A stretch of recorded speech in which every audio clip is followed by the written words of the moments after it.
नंतर सह्याद्रीची तळपती तलवार, स्वाभिमानाचा एकच हुंकार, थरथरतो झेंडा दिल्लीचा दरबार, अशा शेतकऱ्यांच्या राजाचं नाव आदरणीय शरद पवार. शरद पवार, शरद पवार. आदरणीय शरद पवार साहेबांना विनंती, या विराट सभेला आपण संबोधित करावं.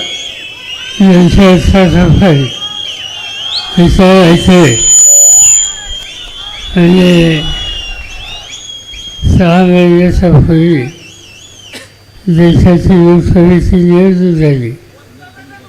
त्या निवडणुकीला मोठ्या मताने तुम्ही ज्यांना विजयी केलं ते श्रीमंत छत्रपती शाहू महाराज या ठिकाणी उपस्थित असलेले प्रवीणसिंग राजे,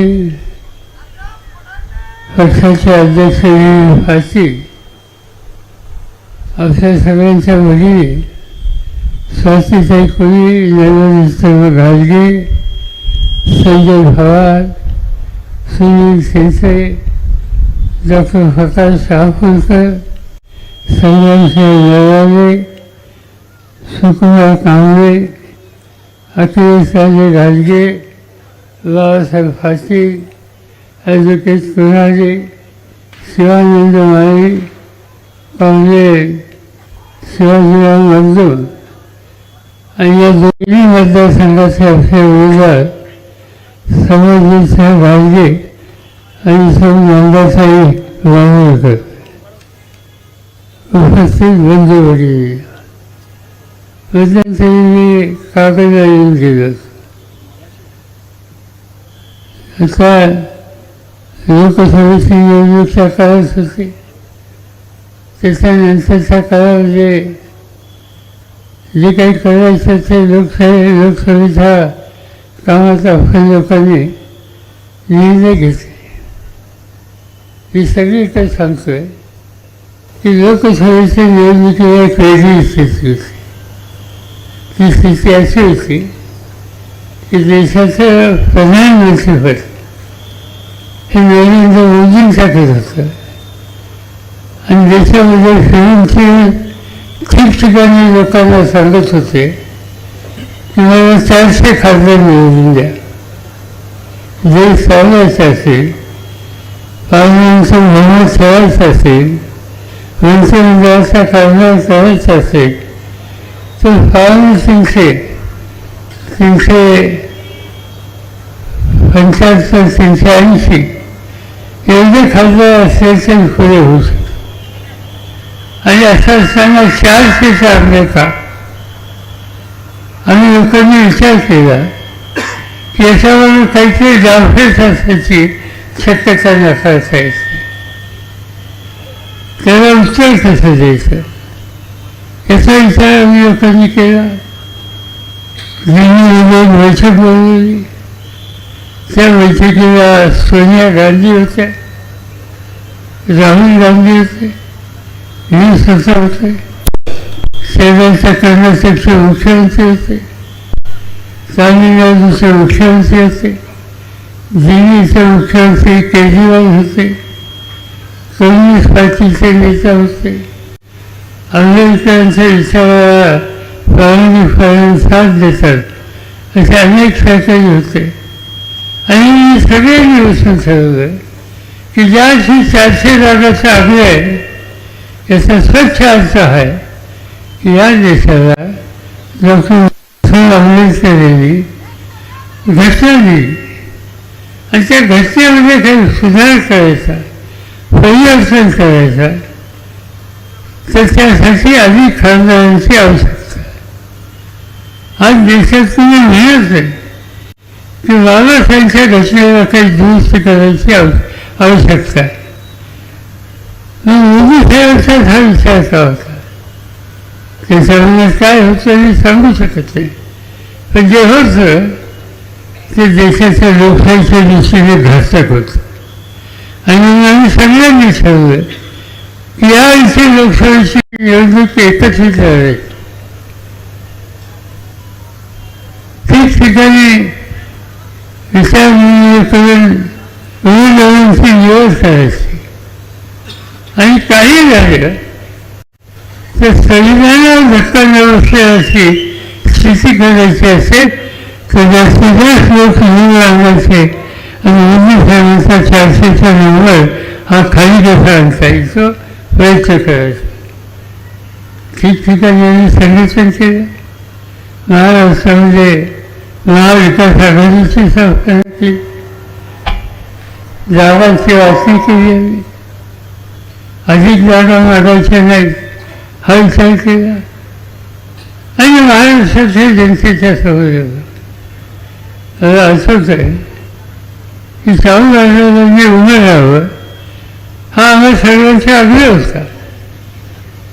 राजकारणामध्ये सहसा फार करण्याची त्यांची भूमिका नसते, पण देशाची गरज आणि आम्हा सगळ्यांचा आग्रह, त्यामुळे शाहू महाराजांनी सुद्धा तुमच्या भागातून गौरवपूर्वक निवडणूक लढवायला सहमती दिली आणि मी तुम्हा सगळ्यांना धन्यवाद देतो की मोठ्या मतांनी त्यांना तुम्ही विजयी केलं. महाराष्ट्राची चित्र बदललं. या महाराष्ट्रामध्ये 5 वर्षापूर्वी काँग्रेसचा 1 खासदार आला असता आणि आमच्या राष्ट्रवादीचे 4 खासदार होते. एकंदर संख्या किती 48 आणि 48 5 आणि या निवडणुकीमध्ये आम्ही एकत्र आलो. तुम्हाला लोकांची भेट दिसली, तुम्हाला लोकांची विश्वास आला आणि तुम्ही लोकांनी मदत केली. त्याचा परिणाम 48पैकी 31 जागा निवडून आणण्याच्यासाठी आम्हाला लोकांना यश आलं. त्याचं 100% श्रेय तुम्हा लोकांचं आहे, कारण तुम्ही योग्य पद्धतीचा निर्णय त्या काळामध्ये घेतला. ती निवडणूक होऊन गेली. खरं म्हणजे तर मोदी साहेबांना त्यांचं सरकार बनवलं तेवढं सोपं नव्हतं. त्यांच्याशी केलं काय, त्यांचा नंबर कधी आला. तर आंध्रचे मुख्यमंत्री चंद्रबाबू यांची मदत घेतली. बिहारचे मुख्यमंत्री नितीश कुमार यांची मदत घेतली आणि या दोघांचे खासदार मिळून स्वतःच्या पक्षाचे खासदार मिळून त्याची त्यांनी राज्य स्थापना केली. ठीक आहे, त्यांच्याकडे नंबर आहे, आमची काही तक्रार नाही, पण आम्ही जागे आहोत आणि चुकीची गोष्ट होऊन देणार नाही. आज पार्लमेंटमध्ये आम्ही सगळे बसतो. शाहू महाराज बसतात, मी राज्यसभेत बसतो आणि त्या ठिकाणी कोणत्याही चुकीचा निर्णय आम्हाला लोकांच्या देशावर आणण्याचा प्रयत्न मोदी साहेबांच्याकडे होत असते तो आम्ही कधी होऊन देत नाही. आणि ते घडू शकलं कारण तुम्ही लोकांनी आमच्या मागे शक्ती होती. हा आपल्या सगळ्यांचा लोकसभेचा राज्यसभेचा अनुभव आहे. असा निवडणूक आली महाराष्ट्र. गेली 10 वर्ष महाराष्ट्राचे राज्य कोरोना होता त्या 2 वर्षाचा काळ सोडला त्या सगळ्या काळामध्ये भारतीय जनता पार्टी आणि त्यांचे मुख्य यंत्रांच्या महाराष्ट्राची सत्ता होती. काय केलं त्यांनी या 10 वर्षामध्ये, कोणते प्रश्न सोडवले, अनेक गोष्टी त्याच्याकडे लक्ष द्यायची आवश्यकता होती, त्याच्याकडे त्यांनी दुर्लक्ष केलं.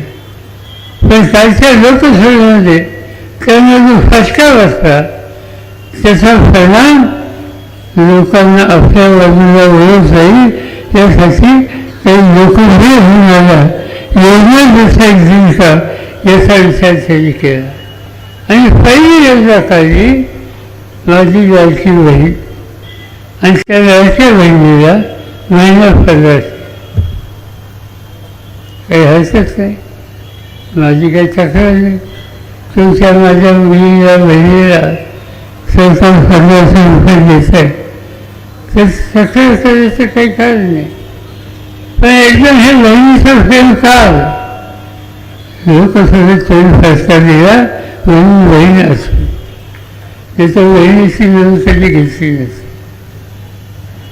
आज त्यांनी ही योजना काढली पण वस्तू ही ठिकाण तुम्ही बघा आज महाराष्ट्रामध्ये महिलांची मुलींची अवस्था काय याची माहिती जर घेतली तर शिक्षा वेगळी आहे. महिलांचे अत्याचार वाढलेत आणि माहिती इतकी सरकार केल्या. गेल्या 2 वर्षामध्ये महाराष्ट्रामध्ये महिला अत्याचाराची संख्या 36,381 एवढी आहे. तुम्ही लक्षात घ्या, 36,381 महिलांच्यावर 2 वर्षात अत्याचार होऊ शकतात.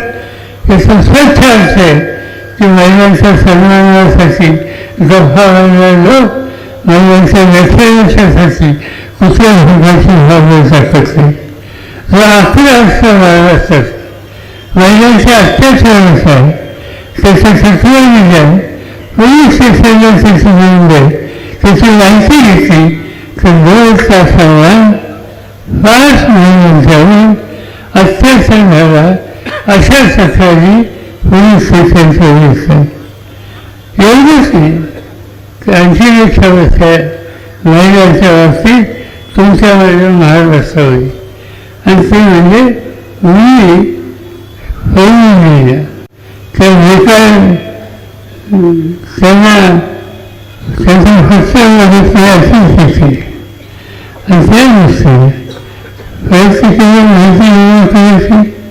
आज काय दिसते, आज असे दिसते की महिलांच्या मुलींनी असं सांगितल्याप्रमाणे 2 तासांना 5 महिन्यांची तक्रार असते.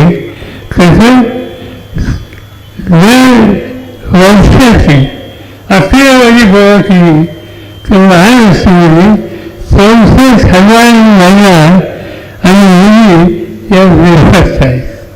त्यांचा खर्चा नाही. त्यांना कोणी करून गेलं का, त्यांची कोणी हत्या केली का, त्यांची काय अवस्था आहे, कुठे जाईल याची काही माहिती येत नाही. इतक्या मुलींचा फरसा लागत नाही.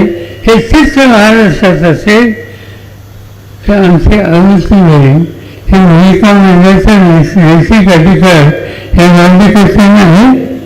महाराष्ट्राचे गृहमंत्र्याची कायदा सुव्यवस्थेची जबाबदारी ही सगळ्याच महत्त्वाची आहे. त्याला नागपूर आहे. नागपूरमध्ये 13,000 मुली एका वर्षाच्या कालावधीमध्ये बेपत्ता झाले. जो एकेकाळी मुख्यमंत्री होता आता गृहमंत्री त्याच्या गावामध्ये 13,000 मुली बेपत्ता होतात आणि त्याचा पत्ता लागत नाही.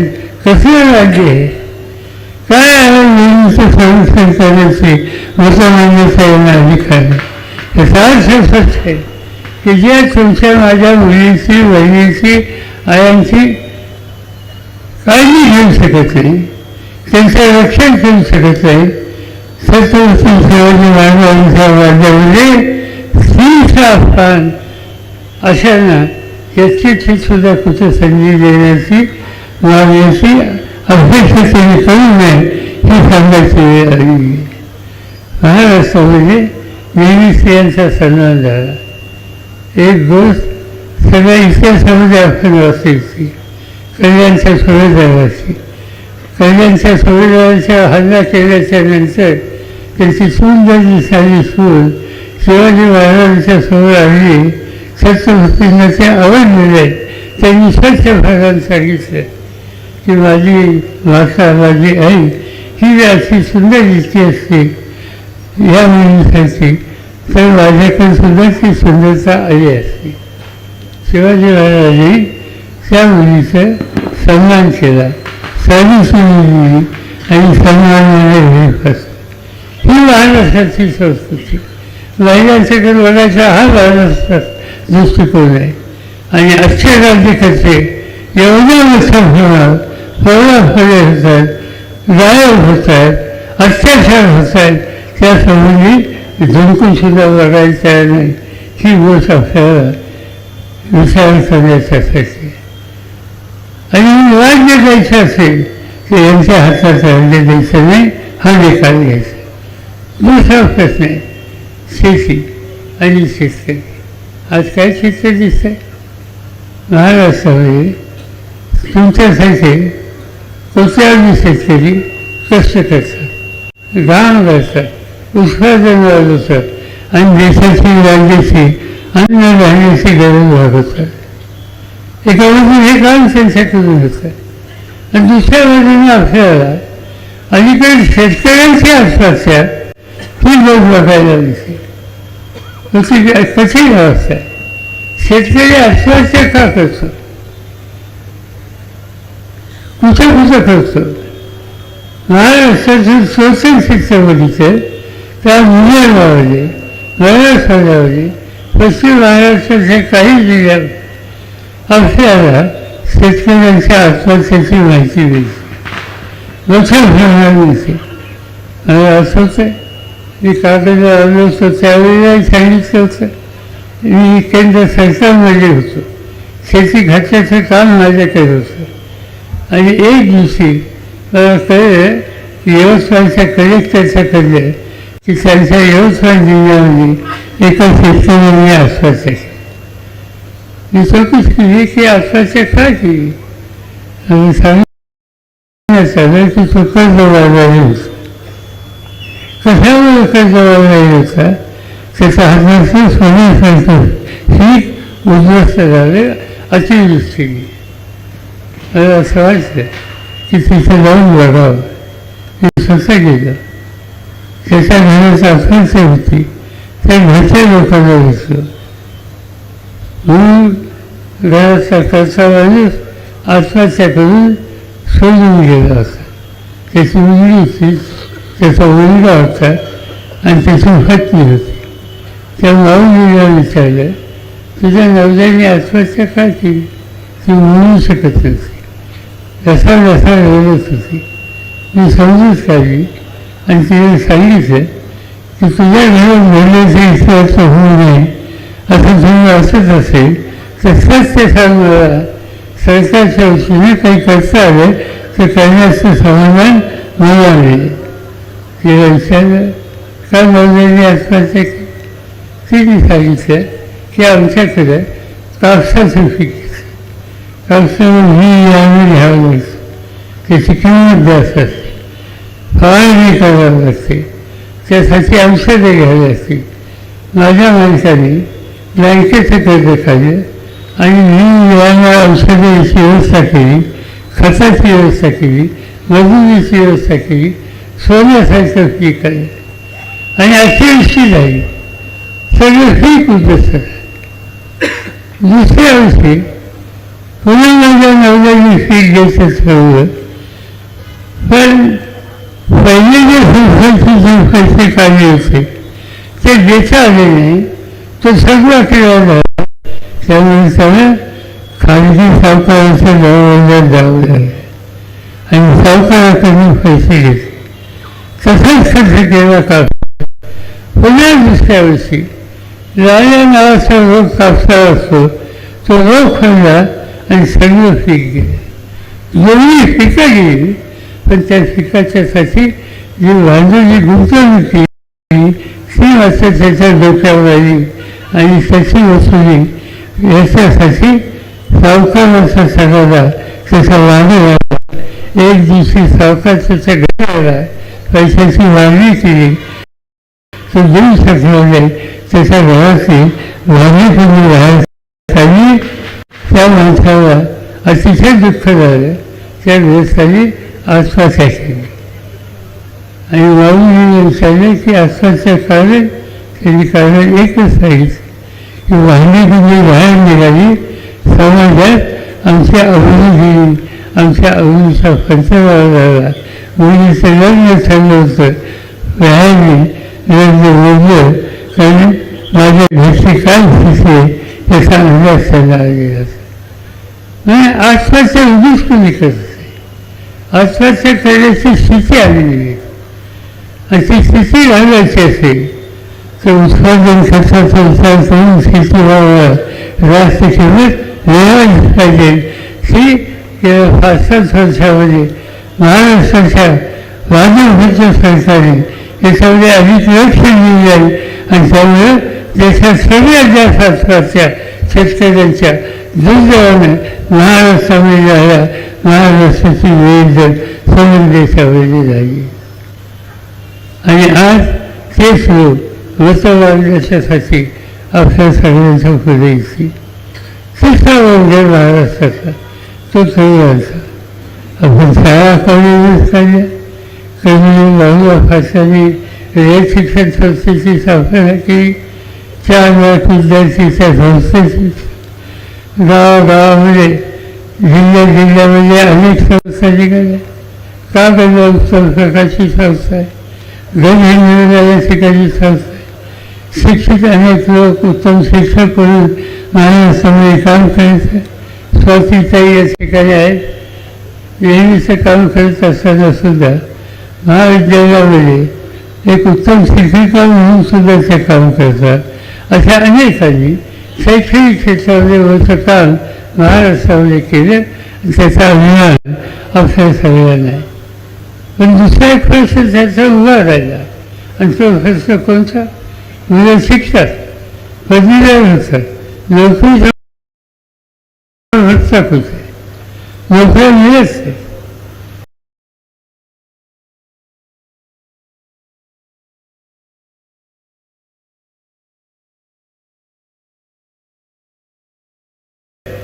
पण अनेक तरुण आज नोकरीच्यासाठी वळवळ घेतात. त्यांच्या पदामध्ये नोकरीचा भत्ता नाही, त्यांचा घाम लावायची चालले, कष्ट करायची चालले, कुठेही जायची चालले, पण नोकरी मिळत नाही. आणि त्याचा परिणाम आज या तरुण खेळीच्यामध्ये एक प्रकारची अस्वस्थता आहे. आणि कुठल्या समाजामध्ये आणि कोणत्या देशामध्ये तरुण अस्वस्थ असतात, त्यांच्यामध्ये नैराश्य असते. तर हे नैराश्य, हे अस्वस्थता उद्या त्याला सामाजिक शांततेला आणि सामाजिक ऐक्याला धक्का देण्याचं सुद्धा काम करतो. आणि हे घालवायचं असेल तर मुलांच्या शिक्षणावर त्यांना कष्ट करण्याचा अधिकार सुद्धा दिला पाहिजे. आणि म्हणून महाविकास आघाडीच्या वतीने आम्ही स्त्रियांच्या अत्याचाराचा विषय हातात घेऊ इच्छितो. शेतकऱ्यांच्या आत्महत्याचा विषय हाही हातात घेऊ इच्छितो. त्याबरोबर बेरोजगार मुलांच्या नोकरीचा विचार सुद्धा हा हातामध्ये घ्यावा लागेल. असे 1, 2, 3, 4, 5 कार्यक्रम आम्ही लोकांनी बसून असं ठरवले. पण हे कार्यक्रम राबवायचे कसे? ते कार्यक्रम राबवायचे असेल तर सत्तेची गरज आहे. सत्ता तुम्ही लोकांनी दिली, मताचा अधिकार तुम्ही दिला, तरी तुम्हाला खात्री देऊ शकतो की परिवर्तन करायची जी महाराष्ट्राची आवश्यकता आहे त्याची पूर्तता केल्याशिवाय आम्ही लोक स्वस्थ बसणार नाही. आणि त्यासाठीच मी आपल्या सगळ्यांना सांगू इच्छितो, उद्याच्याला मतदान करण्यासाठी तुम्ही ज्यावेळी जाल त्यावेळेला समरवीर सिंग असो, नंदाताई असो, त्यांच्या जे खुणा आहेत त्या खुणाच्या समोर वचन लावणे, त्यांना महाराष्ट्राच्या विधानसभेमध्ये तुमच्या प्रतिनिधी पाठवणे याची आज अत्यंत गरज आहे. मी खात्री देतो या सामूहिक शिक्षित आणि तुम्हा सगळ्यांच्या पाठीमागे विजयी झालेल्या सहकार्याच्या माध्यमातून महाराष्ट्राच्या जनतेचे प्रश्न सोडवण्याची शक्ती ही आम्हाला समजायला मिळेल. हे सगळं माझ्या मनावरील सरकार. आज काही लोक मात्र वेगवेगळ्या रस्त्यावर गेले आणि त्या काही लोकांच्यामध्ये दुर्दैवाने तुमच्या जिल्ह्याचा नंबर आहे. एकेकाळी महाराष्ट्राच्या सर्वांची शक्ती आम्ही लोकांनी कष्टाने उभी केली. नवीन लोकांना संधी दिली समाजकारण करण्याच्या. कागदचा या भागाचा विचार करत असताना माझ्याकडे एक गोष्ट आली की हे राज्य की हा जिल्हा की हा परिसर हा एक प्रकारचा ऐतिहासिक परिसर आहे.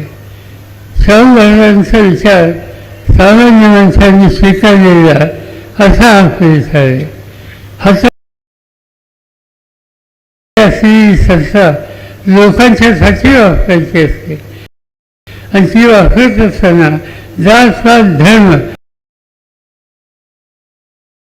करायचा नसतो. हे सूत्र संविधानाने सर्व देशाला दिलं आणि देशाने ते स्वीकारलं.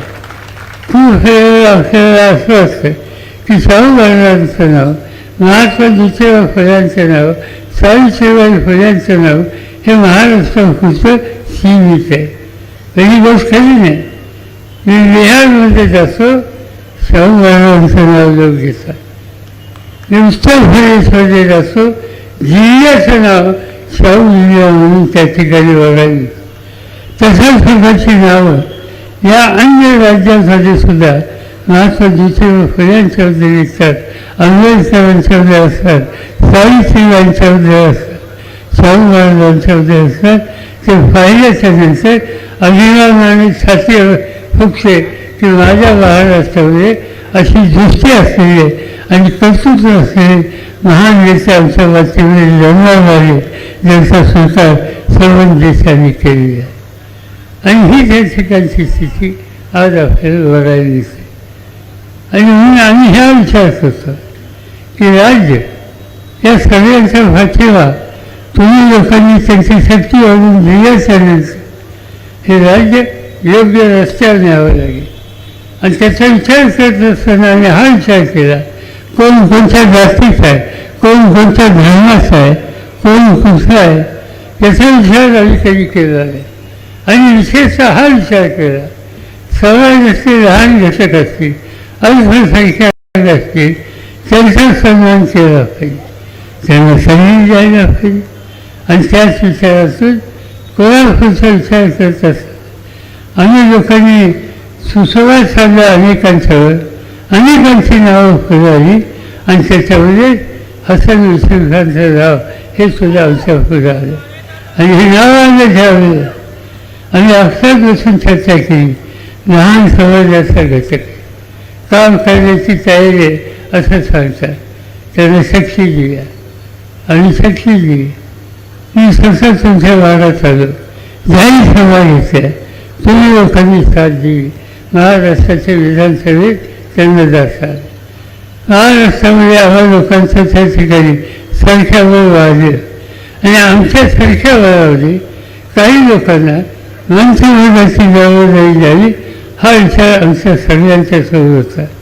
आणि या संदर्भात विचार करत असताना आम्ही लोकांनी हाच विचार केला, एक तर कोल्हापूरसारख्या जिल्ह्याचा हा प्रतिनिधी आहे, नंबर 2 हा समाजाचा लहान घटकांचा प्रतिनिधी आहे, नंबर 3 तुमच्यासाठी कष्ट करण्याची तयारी त्यांनी आमच्या पुढे बोलून दाखवलेली. आणि त्यामुळे नुसतं आमदार नाही तर राज्य सरकार चालवण्याच्यासाठी जे मंत्री परिषद करायची त्याच्यामध्ये सुद्धा संधी दिली.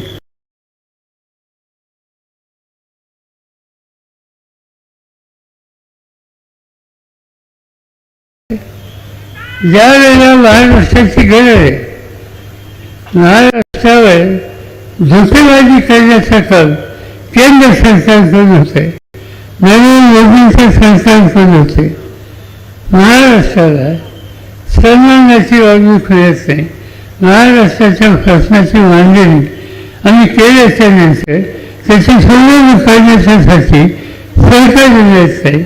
आणि अशा वेळेला एकसंघ शक्ती दाखवून महाराष्ट्राच्या फरकामध्ये न्याय मिळेल याची खबरदारी घेण्याची आज आवश्यकता होती. अशा वेळेला यासाठी साथ द्यायच्या आधी आमचे काही लोक गेले निघून कुठे गेले माहिती नाही. एक दिवशी आले भेटायला आणि आम्हाला सांगायला हवे की आम्ही सगळेजण काहीतरी वेगळा विचार करतो, तुम्ही आमच्यावर चला. मी त्यांना म्हणलं की मतं कोणाला मागितली, त्यांनी आपलं मतं मागलं. कोणाच्या विरुद्ध मागितली, भाजपच्या विरुद्ध मागितली. आणि जायचं कुठं म्हणता, भाजप होतं. म्हणजे कशासाठी ज्यांची मतं तुम्ही मागितली, लोकांनी मतं तुम्हाला दिली, ज्यांच्या विरुद्ध तुम्हाला मतं दिली, ज्यांनी तुम्हाला विरोध केला त्यांच्या दावणी जाऊन बसायचं हे माझ्या सरकारी शक्य नाही. तुम्हाला काय करायचं असेल का हे योग्य नाही. आणि या गोष्टीला आम्ही कदापि पाठिंबा देणार नाही.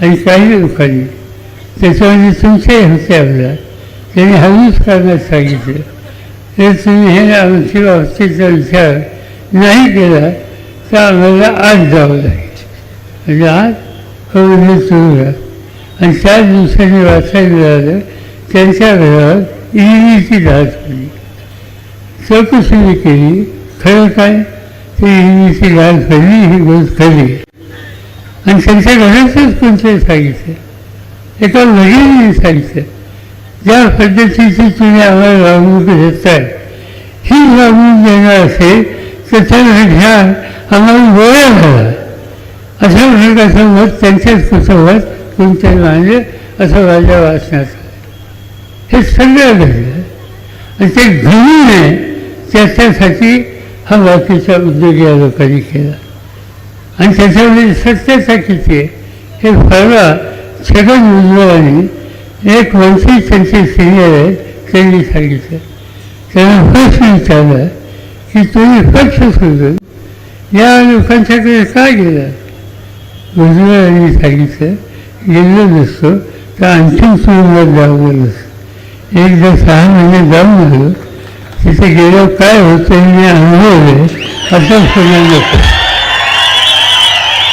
पुन्हा नको आणि आम्ही थोडा हात जोडतो की आम्ही जातो तुम्ही या मी त्याला स्वच्छ सांगितले जसे हात कचोरी वळवसलेली असते भ्रष्टाचाराला सहभागी झाली असती त्याला चिंता आहे माझ्यासारख्या चिंता नाही मला स्वतःला एक दिवशी राज्य सरकारी बँकेच्या संदर्भात ईडीची नोटीस आली आणि ते सांगितलं की तुम्ही हजर ईडीच्या ऑफिसमध्ये चौकशी केली कशासाठी मला बोलायचं नाही म्हणजे बँकेत काहीतरी गैरव्यवहार झाला माहिती घेतली कोणती बँक तर म्हणजे राज्य सरकारी बँक बँकेचा मी सभासद आहे बँकेकडून एक पैसा कर्ज काढलेला नाही बँकेचा मी थकवा केलेला नाही बँकेमध्ये मी कोणाला झाली नाही मला कसं दिसते मी सांगितलं तुम्ही बोलवलं उद्या येतो म्हटल्याच्यानंतर थेट मुंबईला गेलो पक्षाच्या ऑफिसमध्ये बसलो तुमच्यासारखे हजारो कार्यकर्ते जमले आणि निघतो म्हणल्याच्या नंतर जावं करत पोलीस कमिशनर ईडीचे ऑफिस आमच्या ऑफिसमध्ये आले निघायचं तयार नाही येऊ नका आणि तेवढं हात जोडतो येऊ नका आणि म्हणजे का नाही हे काम चुकून झालं नाही म्हणजे माझं नाव आहे ना म्हणजे नाव आहे पण येऊ नका आणि शेवटी त्यांनी मला हात जोडले आणि कळवलं की आम्ही तुमच्याबद्दलची तक्रार सत्यावर आधारित नाही म्हणून तुम्ही येण्याची आवश्यकता नाही पुन्हा मला कधी त्यांनी बोलवलं आणि इथं काय घडलं कागदला काय घडलं याने सगळं दिलं साक्षी दिली लोकांनी साक्षी दिली सन्मान दिला त्यांना बोलण्याचं म्हणल्याच्या नंतर हे आणि त्यांचे सगळे सहकारी उठून भाजपाचा फलकीत जाऊन बसतात आणि मतं मागच्या निवडणुकीच्या वेळेस मागताना हा विचार नाही केला लोकांनी निवडून दिलं त्या लोकांची बांधिलकी ठेवायचा सर्व तुम्ही लोकांनी दिला असता तर तुम्ही भागला नाही आणि कुशाल तरी या प्रकारची भूमिका घेताय तुम्ही घ्या माझी खात्री आहे की कागद तालुका असो गडजिल्हा तालुका असो या भागातली जनता गोल गरीब लोक असेल पण ते स्वाभिमानी आहेत ते सन्मानी आहेत ते काय वाटेल ते सहन करतील पण राष्ट्राची करणार नाही खोट्या गोष्टी कधी करणार नाही आणि त्या प्रकारे हा स्वभाव हा तुम्हा सगळ्यांचा स्वभाव सगळ्या देशाला माहिती आहे आणि त्यामुळे तुम्हा लोकांचा अभिमान माझ्यासारख्या अनेकांना वाटतो पण जिथं काहीतरी हात कुठच्याही गोष्ट असेल हा धर्मशय असेल त्या लोकांना असं झोप येते मला आठवतं आहे की त्यांच्या एका सहकार्याने सांगितलं ते गेले यांच्यावर आम्ही विचारलं तुम्ही गेलं सावंत सोडून सहज भेटलं कुठेही म्हणजे कसं वाटते म्हणजे असं झोप येते झोप हो म्हणजे असं इडीची भीती वाटत नाही. आणि चौकशी केल्याच्या नंतर कळलं की जे जे लोक आम्हाला शोधून गेले त्या सगळ्यांचं ईडी किंवा तसे केसेस असतील तर त्या केसेस संशया नाहीत. आम्ही अधिकाऱ्यांना विचारलं, त्यांनी स्वच्छ सांगितलं की या लोकांच्या केसेस आमच्या सेवल्या होत्या. त्यांनी भाजपला साथ द्यायचा निर्णय घेतला. सेवल्याची फाईल आम्ही घेतली आणि कपाटात ठेवली. ती आम्ही बंद नाही केली, ती चालू आहे. आज ना उद्या ती पुन्हा निघणार आहे आणि पुन्हा एकदा त्यांना देणार आहे. आणि त्यामुळे आज ना उद्या पुन्हा केस निघेल याची चिंता ज्यांना आहे तेच लोक तुम्हाला मला सगळ्यांना सोडून त्या ठिकाणी गेलेत आणि निर्णय प्रमाण सांगतात की पवार साहेबांना विसरून गेले असतं. झक मारायची आणि दुसऱ्याचं नाव घ्यायचं ही गोष्ट आम्ही कदाचित मान्य करणार. आणि म्हणून अशा लोकांना धडा शिकवायचा. आणि तो धडा शिकवायचा असेल तर उद्याच्या निवडणुकीमध्ये 100% त्यांना पाडलं पाहिजे, पाडलं पाहिजे, पाडलं पाहिजे हा आग्रह या ठिकाणी. तुम्ही भाग्यवान आहात की दुसऱ्या बाजूला तुमच्यासोबत यांच्यासारखा एक उत्तम सुसंघाने स्वच्छ कारभाराचा तुमच्याशी वागणूक ठेवणारा असा नेता आज तुम्हा सगळ्यांना या ठिकाणी मिळालेला. आणि सवयीचे असतील शेजारच्या मतदारसंघामध्ये नांदाताई असतील यांना मोठा मोठा निर्णय करा. मी तुम्हाला खात्री देतो त्यांची उपयुक्तता महाराष्ट्राला योग्य दिशेला नेण्यासाठी आहे. त्यांच्याकडे कर्तृत्व आहे, दोघांच्याकडे शिक्षण आहे, उच्च शिक्षित व्यवस्थित आहेत. आणि अशा जर प्रतिनिधित्व दिलं तर तुमची प्रतिष्ठा वाढेल. तुमची प्रतिष्ठा वाढण्याचं काम उद्याच्या 20 तारखेला आपल्या सगळ्यांना करायचं आहे. आणि ते करण्याच्यासाठी तुषारी बनवणारा माणूस हा तुम्ही लोकांनी लक्षात ठेवला पाहिजे. आणि महाराष्ट्राच्या स्वतंत्र मंडळाने त्यांना पाठवलं पाहिजे एवढीच विनंती आपल्या सगळ्यांना घेतो. आणि पुढची सभावादी कोरेगावला सरकारच्या जवळ आहे, त्यामुळे अधिक वेळ न घेता आपल्या सगळ्यांची योजना घेतो. जय हिंद, जय भारत. धन्यवाद पवार साहेब. पवार साहेबांचा चरण